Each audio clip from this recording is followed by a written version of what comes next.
Welcome to part 5 of our lessons learned 6 months in full timing. Yep, we've got more.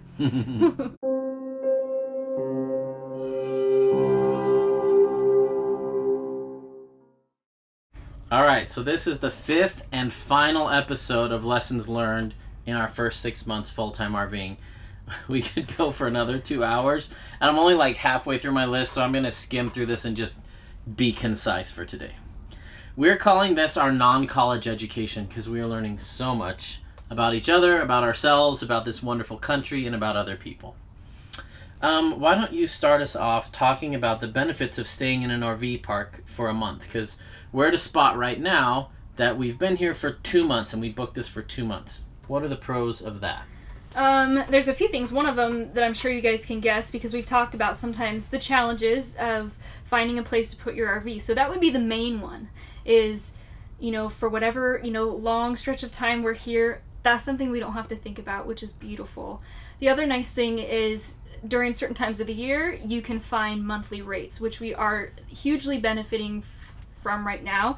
And as we've also said, it helps us save money that we can use for other things in our travels later this year. Another thing that's nice is we have more time to meet up with people. We've been able to connect with a lot of people that we've met online. And yeah, it's just given us more time with that. I love especially mountain biking with locals and hiking with locals because, when you have apps like All Trails, it really helps, but it's just so different. There are ones that the locals know that they're like, well, that one's okay, but you should really be doing this, and it's great having the local guides. So local guides, everyone who's been our local guide, thank you so much. You guys are amazing. Things like knowing where our grocery store is every week, it kind of shortens the process of running errands and finding an Ace, finding a Home Depot. All the little things that we need to do, finding propane, those don't change for the 2.5 months that we've been here. And so that's just really nice. It just kind of speeds that up. It's usually a constant scramble. And it's totally worth it, when we're exploring areas quickly. But that is just one of the perks. So what other things? I've loved getting to make friends. We've met up with the local mountain bike club, and they text us every day, hey, we're riding here, we're riding there, do you want to come? There's a trail cleanup day this day. Super fun to have friends. And when we're hitting 2 weeks at a time boondocking and moving from place to place, we don't have time to meet local friends there very often. We'll go to church, we'll say hi, and that's actually one of the disadvantages. You go to church, and we're going to all the tourist destinations because we're in Tucson following the weather just like all the snowbirds. And so it's awkward to be that person that's like, hi, we're visiting, we just came here for the weather. Everyone sees you as a visitor, and then they're like, okay, we won't see them next week. I won't invest any time in really getting to know them because they're going to be gone. Understandably so. But by staying here, especially at church, we've been able to get to know the people. We've been invited over to their houses. We look forward to coming back a year from now and continuing those relationships. So my favorite part about living in a park full time, or for a month at a time, is getting to know the people, getting to know the area, feeling more like it's your home instead of a vacation spot.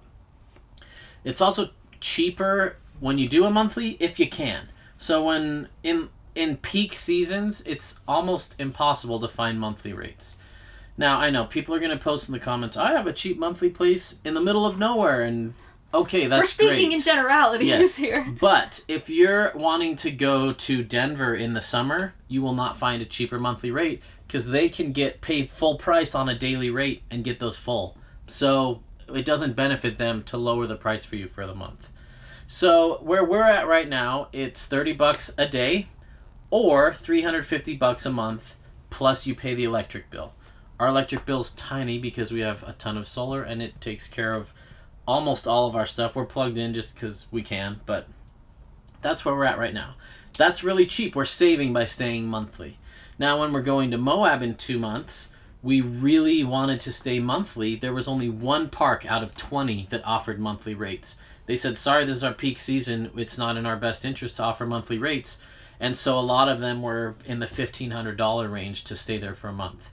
So that's something really interesting to think about. You usually want to be in a spot when the weather's the best, and that's when everybody else does too, and that's when the parks can charge the most.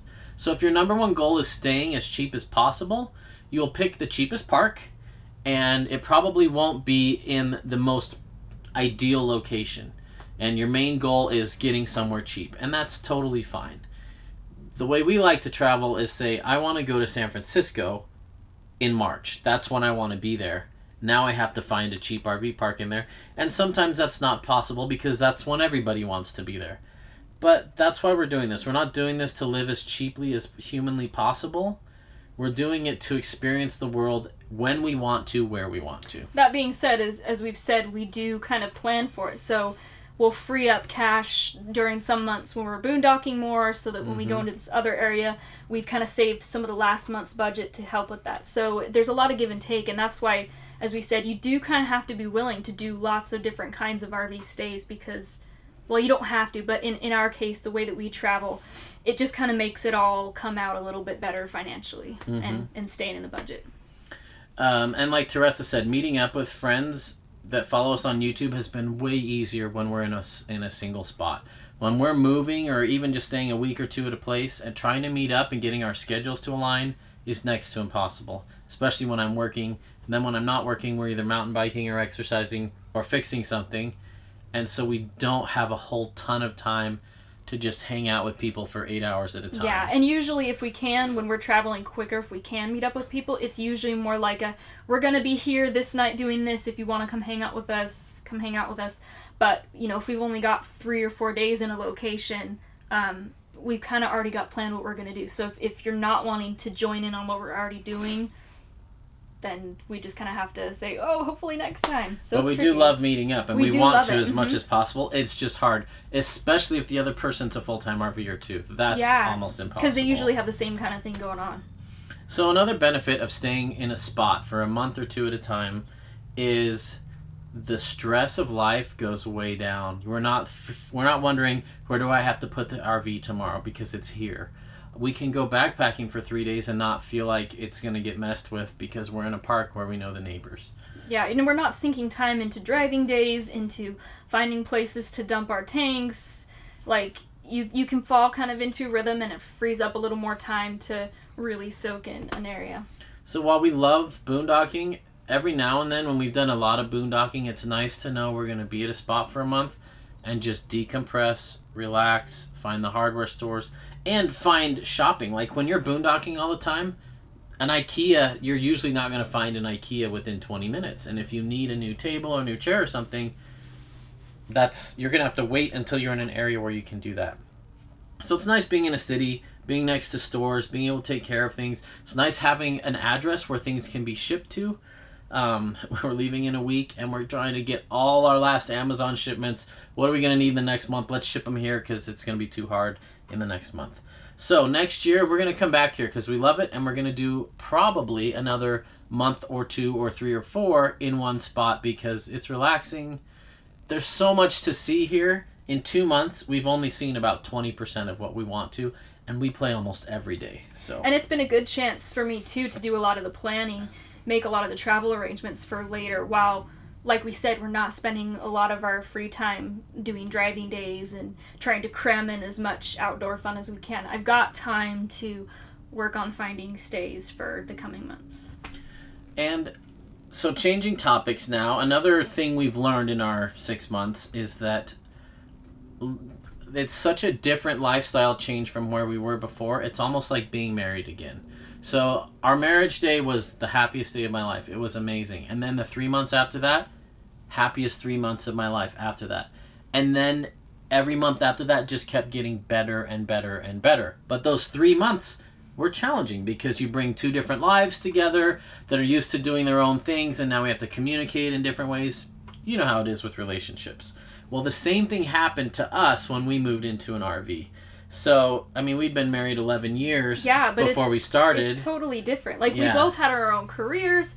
And so, I mean, even though we're married and we come home and we do a lot of things together in the evenings, we still kind of did our own thing for, huge chunks of our days. And so, we were still kind of used to doing our thing to a certain extent. So, it was like a second honeymoon in terms of kind of finding a new rhythm in our life together because it is so different. And it's the second 6 months after the honeymoon of learning how to coexist together. With one vehicle, it's very different than when we each had our own cars. If she needed to go to the beauty supply store, she'd just take off. She didn't have to call me and check with me and see what our plans were and see if that'd leave me stranded. Well, now we have to communicate everything. And what that means, the first 3 months, we did pretty well, but there were times when I was expecting certain things and she didn't know I was expecting those, and vice versa. And we'd get frustrated because it's like, no, I needed the car for this, or I didn't know you were going to take the dog for a walk for an hour there. I needed you to do this. And we weren't used to the high amount of communication that was required. So now we have to start off every day. This sounds so silly. We start off every day with, what are your plans for the day? What do you expect to do? What do you need to get done? What do you need from me? How can I help? And since we're together 24/7, I mean, maybe 2 hours a week we're alone. Yeah. Actually love that. I don't know if she loves that, but I love being around Teresa all the time. And we're so much closer than we've ever been, and we were close before. Yeah, it's been really good. And even all our activities. So whether we go mountain biking together or hiking or rollerblading, we're doing it together.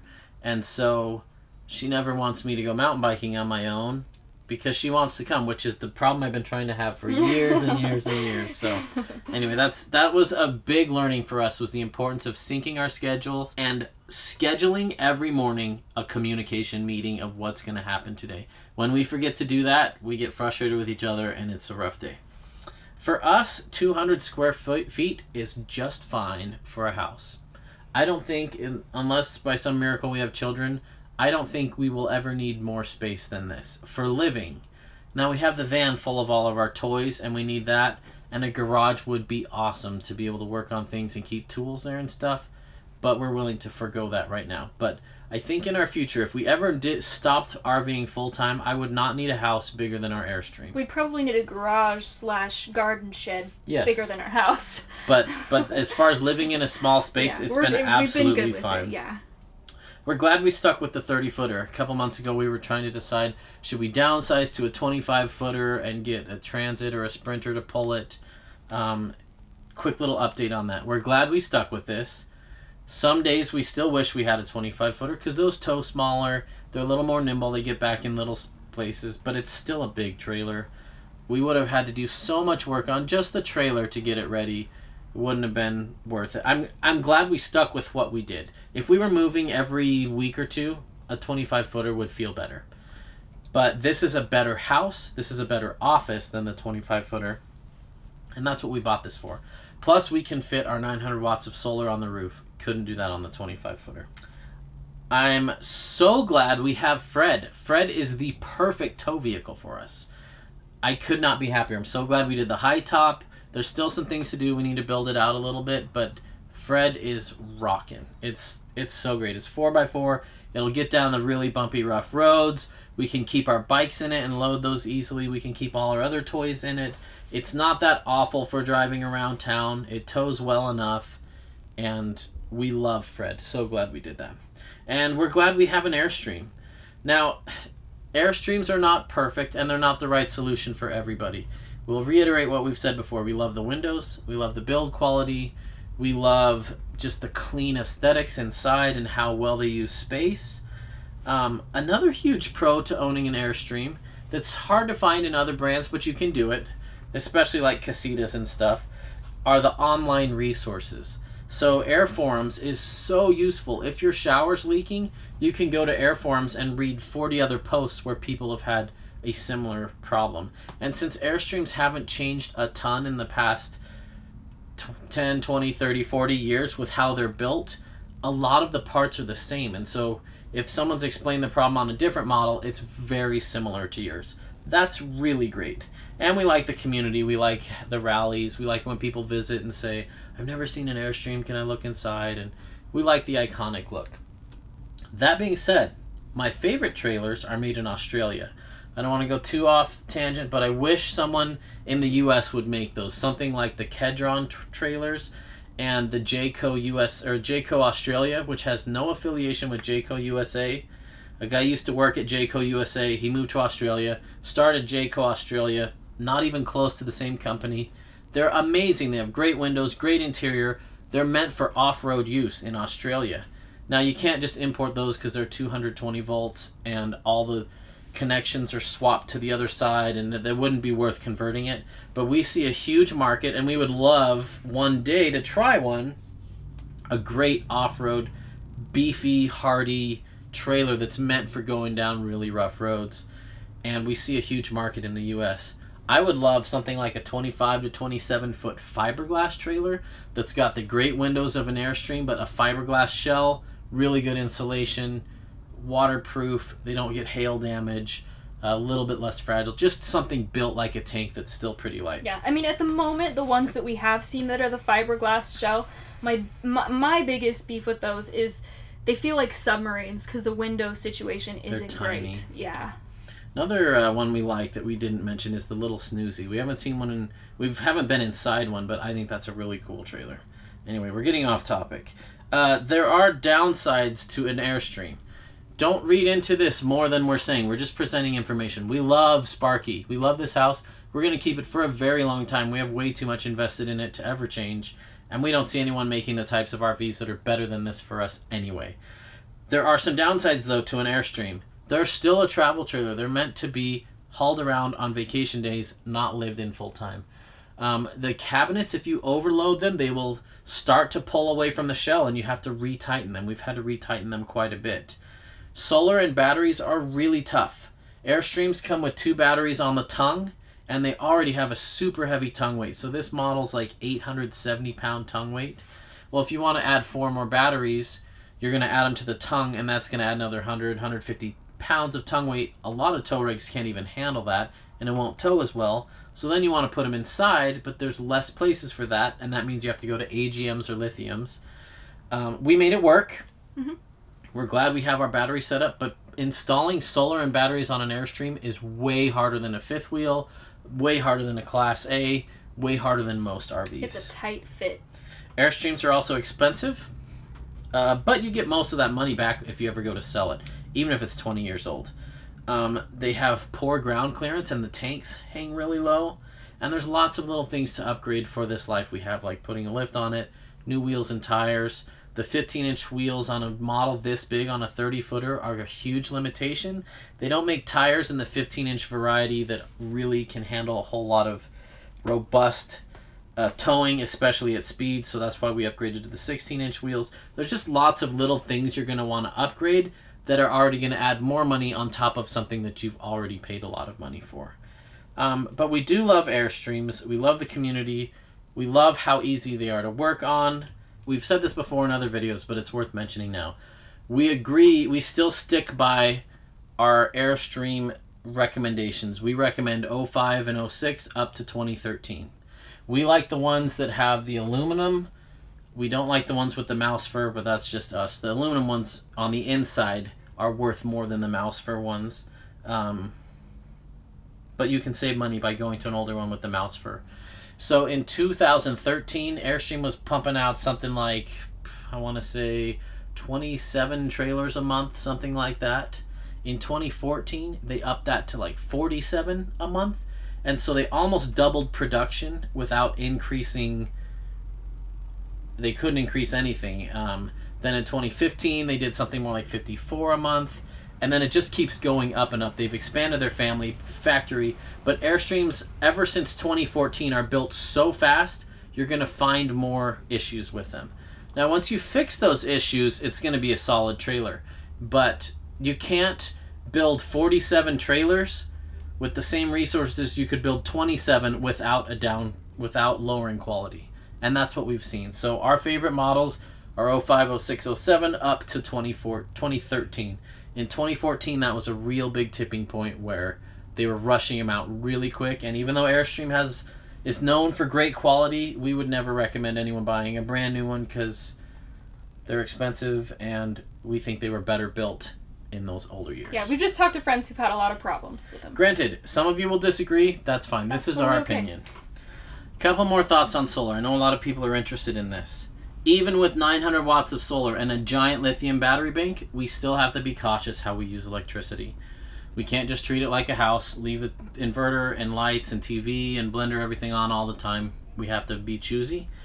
Solar is not going to be very fast at charging.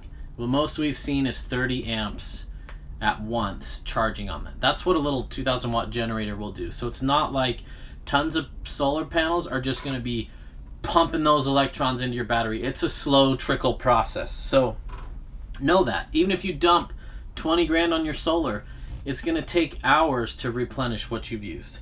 Not everyone needs it. If you're not boondocking a ton, I wouldn't necessarily recommend it. And it's a huge investment. Like, if it's not something that you can do, but you really do want to go full time, get a good generator, and that's okay too. Way cheaper. Generators are way cheaper and super efficient, easy to use. We've talked about a lot of the downsides because we want people to be educated. And these are things that we learned that we didn't know until we left and spent 6 months doing this. So we're passing that knowledge on to you to hopefully help you.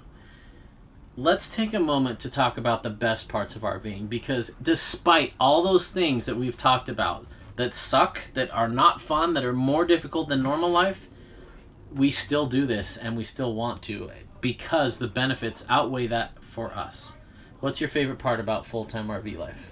I don't know if this is specifically RVing full-time, but one thing that I love is that we're doing this kind of travel. If we were going to do it, we're doing it while we're still young, because as far as I can control, when I'm a septuagenarian, I hope to still be pretty active, but I'm definitely not going to be hitting it as hard as I am while I'm a little bit younger. Recovering from things like, scrapes and broken bones and things like that, I think I'm going to, bring it down a couple notches by the time I'm in my 70s or whatever. But I love that we're doing this now, that we're not waiting, and, I'm not going to want to do 3-day 50-miler backpacking trips like we do now.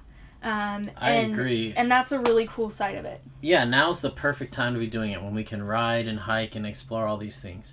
Granted, the job, as you know, has tied us down in a lot of ways, but it also allows us to do this while we're young. So we could either wait till we were retired and not have the job and have way more time and not have to be tied to internet and stuff, or we could seize the moment now and do the most that we can. There's no perfect situation for everything, but we love it. Also, piggybacking off of that, we've chosen a path that the job is a very real part of my life, and it adds a new set of stresses and difficulties to this lifestyle, but it's also what makes it possible for us to meet our goals. I'm still able to contribute to my 401k. We can still save for retirement. We're saving money, and we're able to watch our savings grow through this process. We're not just living paycheck to paycheck, and we're still able to do a lot of things that we love to do. We can get nice bikes, we can buy rollerblades when we want, we can go visit museums because the job is affording that. A lot of people are okay just working seasonal jobs and picking up work here and there. To me, that's not relaxing. That doesn't meet my long-term life financial goals. So that would be more stressful to me. Just even though you have the freedom to be out there a little bit more untethered, I find security in my job and having all of that. We strongly recommend, granted, we're generalizing here, so some of you may disagree and be offended because you don't fit this one mold. That's okay. We recommend people in our situation, in our age bracket, we're in our early 30s, we recommend you don't get a loan on your trailer or your tow rig. Go ahead, disagree with me, that's fine. Financially, that's not what I would do, and I would save at least, I know people are going to think we're crazy, at least $20,000 in your savings. So if you lost your job or hardship happened or your transmission went out in your tow rig, you could handle that without it completely making you destitute. Now, that's not a very popular thing to say these days. People finance their couch and they finance their TV and they finance their tablets. We've never done that. We've always been debt-free. We've always paid for things in cash and saved up till we could afford it, and we highly recommend that. What else do you love about RVing? I love that our backyard changes every however often that we do choose to move. We've talked to you about the added, challenges of having to constantly find places. That being said, to us, it is worth it, because once those plans are in place and you're camped in these amazing places and, backpacking and hiking new trails every few weeks. I mean, it's just like, this is amazing. This is so cool that we're able to do this. So, even with all the challenges, I love what it enables us to do, and that's why we'll take the disadvantages.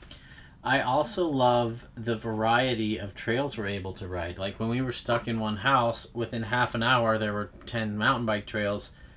But after 3 months we'd ridden all those, and it's just kind of, if you want to ride after work, it's got to be one of your local trails. Our local trails are changing weekly or monthly. It's so fun. I love it.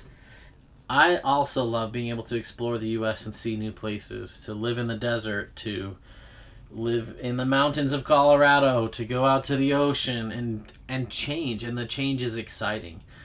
I love following the weather. I love that it's 70 degrees outside and we can go mountain biking in the middle of winter. Before we couldn't do that. And being physically active is really important to me for my mental health and my well-being and my emotional health. And when we get snowed in for 4 to 6 months at a time, and by snowed in I mean not able to go mountain biking within 4 hours, that was really hard on me. So this is really good for the soul to be able to get out so much. We've learned that the more we explore, the more spots we find to explore. So if our to-do list in Tucson is 10 stops when we get here, when we leave, there's 40 stops we haven't done that we've discovered that we need to do next time. And that list just keeps growing. So the more we hike, the more we kayak, the more we mountain bike, the more spots we find to explore in the future. It does feel good to have this period of time where we don't have a home base. It's kind of nice right now. We're on a little existential journey of sorts, and it's nice having the mobility. And I feel like because we don't have a house, and I'm not worried about are the pipes bursting, and I don't have to make arrangements for a family member to come check on the house and things like that. There are areas that are way far from where we might have had a home base that we can stay for months if we want and not have the stress of that. I also love that we are able to visit family members more. We're not always on vacation like a lot of people think when they see us, but we have a lot more freedom to be able to go visit loved ones and spend more time there. Granted, most of our loved ones live in awful places to travel in the winter, so we have to visit in the summer, but that's okay. That means Christmas and Thanksgiving we're not with them, but we're able to spend 2 weeks at a time with them in the summer when we all want to be out there anyway. Yeah, that's huge for me because especially since Steve and I got married, his family moved out to the same area that we did after we got married, but my family's farther away, so that's huge that I couldn't really go visit them for more than 4 or 5 days at a time because I just couldn't be away from work that long. And now, we're going to be able to be close to my family for 2 weeks. That's so cool. So I'm excited for that. And it's cool to not have to take a vacation day to travel somewhere. Teresa can be driving the van and I can be working from the van, which is huge. So even if this lifestyle didn't stick for us in 10 years and we were doing something different, I always want to have a mobile job so I don't have to schedule work days to travel somewhere. While I recommend RV part-time for a lot of people, I recommend a remote job 100% of the time if you can. That's really hard to do. And it's not for everybody, but that is the biggest part that opened up the most doors for us. Because even if we had a house still, with the mobile job, we could still go on 3-week vacations anywhere in just the van, and that would be super fun too. I love the people. We have made so many more friends. We've expanded our net of contacts, and when we come back here, we've got new friends to ride with. When we were at the Tetons, and we were boondocking at that spot for 2 weeks, every night we had new neighbors, and they had the most fascinating stories, and we've stayed in touch, and now we have people sprinkled all across the U.S. that if we're ever passing through, we have someone to hang out with, someone to hike with, someone to stay with if we need to driveway surf at their place. The people we've met have been amazing. Yeah, I love that our web of friends is just growing and growing and growing. Because the thought of going back to some places that we've already visited, it's like a little tiny bit of home, in all of those places because of the people. I know we already talked about the fact that we spend so much time together now, but I do love that. I've really loved what it's done for our relationship. I'm a really independent personality type, And I think I still am, but it's been a really good experiment for me in vulnerability, like letting Steve into my life to a much greater extent. And I don't feel like I've sacrificed my individuality or anything like that. It just feels really cool to have this new level of closeness. And I don't think that you have to travel full time to do that, but I think it definitely helped in my case. Yeah, that was a huge catalyst for her opening up, and that I have loved that. I've loved sharing everything, our time, all of our stuff, sharing a small space. It's just it intensifies whatever relationship you had before, for better or for worse. And if you don't change it to make it work, it'll make it worse, or it could. But it's made it better for us. And the thought of going back to our old life where I don't see her for 10 hours a day because we're both at work, that sounds awful. I would miss her. And this is fantastic. The last thing I like about this life, there's so many, we could go on, and we have. This video is too long already. I can't believe you made it this far. Congratulations. We love how much we're learning about people, about places, about, like when Andrew invited us to the observatory. That was incredible, and the world is just opening up for us. It's like college plus a field trip everywhere we go, and it's experiencing, getting our hands on things, seeing new animals, seeing new trees, learning about how the mountains act in this area versus that, and that has been so rewarding. So as you can see, full-time RV life is not without its troubles or hardships or work. It's a lot of work, probably more work than our life before. But it's worth it for us, and as Teresa always says, you're not getting rid of your problems, you're trading your old problems for a new set of problems. And you just have to go into that knowing that. Make a list of the things that worry you. Like when people email us and say, I don't think I could go without a 10-minute shower every day, we say, totally get it. You're not going to like boondocking. It's just not an option for you if you keep that. And so you should know that going into it. Weigh the pros and cons, make the best decision for you.